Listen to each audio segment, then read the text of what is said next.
নমস্কার, আমার আসাম ব্লগে আপনাদের সবাইকে অনেক অনেক স্বাগত। এখন বাজে সকাল 10টার মতো। আজকে কালকে রাতে থেকে একটু ঝিরিঝিরি বৃষ্টির মতো পড়ছে। আর এই বৃষ্টিতে আমার ঘর একেবারেই ঠান্ডা হয়নি, কারণ এই হালকা বৃষ্টি দিলে ছাদের গরমটা আরও নিচের দিকে, রাত্রেবেলা তো প্রচণ্ড আরও গরমের তাপ মনে আরও বেড়েই গেছে। এই বৃষ্টিতে ঘটনা মানে মুষলধারে যদি 2-3 দিন বৃষ্টি দেয় তবে গিয়ে ঘরগুলো ঠান্ডা হয়। এখন কিন্তু গাছগাছড়াগুলো খুব সুন্দর ধুয়ে পরিষ্কার হয়ে গেছে, রাস্তাঘাট ভিজে গেছে, ধুলো উঠছে না। এটাই ভালো লাগছে যে বৃষ্টিটাতে যাই হোক কিছুটা রিলিফ পাওয়া গেছে, ওয়েদারগুলো একটু ঠান্ডা হয়েছে। পরশুদিন যেরকম 41 ডিগ্রি সেলসিয়াস ছিল, আজকে আর সেটা নেই, আজকে অনেকটাই কম আছে। এখানে ঘরের কিছু প্লাস্টিক ছিল, হলুদ বস্তাটায় ভরে রেখেছে, এগুলো নিচে নামার সময় নিয়ে গিয়ে ফেলতে হবে।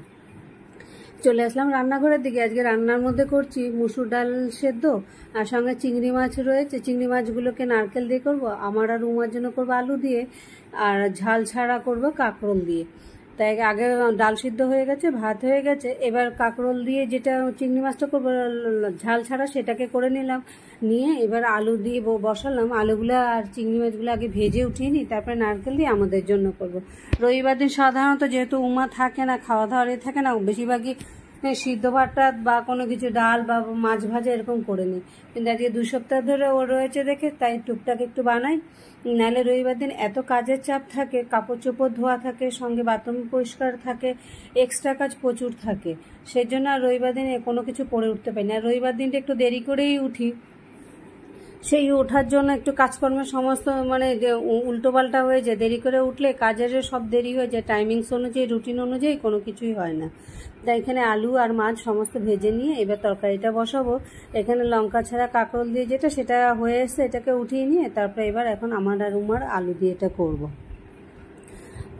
এখানে একটু নুন মিশিয়ে দিলাম, একটু জিরে গুঁড়ো আর একটু হলুদ দিয়ে এখানে তরকারিটাই করবো, আর কিছু নেই। ওটা হয়ে গেল।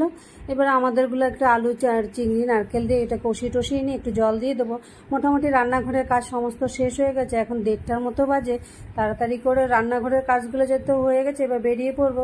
বাথরুম টাথরুমগুলো পরিষ্কার করে স্নান করে পূজা দিয়ে আমি আজকে খেতে মোটামুটি আমার 3:30টা বাজবে। কারণ রবিবার দিন দেখে প্রতিটা রবিবারে একই কারবার হয়। আজকের মতো ব্লগটাকে এখানে শেষ করে যারা দেখছো ভালো লাগলে লাইক সাবস্ক্রাইব করে দিও, আর ব্লগটা কেমন লাগলো কমেন্টে অবশ্যই জানিও। হয়ে গেছে, মোটামুটি তরকারিটা বসিয়ে দিয়েছি। এবার উমাকে খেতে দিয়ে আমি আমার মতো বাকি বাইরের কাজগুলো করতে যাব। ওরা এখন খিদে পেয়ে গেছে। এখানে কাঁকরোল শশা দিয়ে দিলাম, ডাল সেদ্ধ দিয়ে দিলাম, নারকেল চিংড়ি দিয়ে দিন 4টা বাজতে ওর খিদে পেয়ে গেছে। মা কি খাবো? এখন আমগুলো ছিল কেটে একটু নুন আর লঙ্কার গুঁড়ো দিয়ে আমরা মা মেয়ে দুজনে বিকালটা এইভাবেই পার করলাম।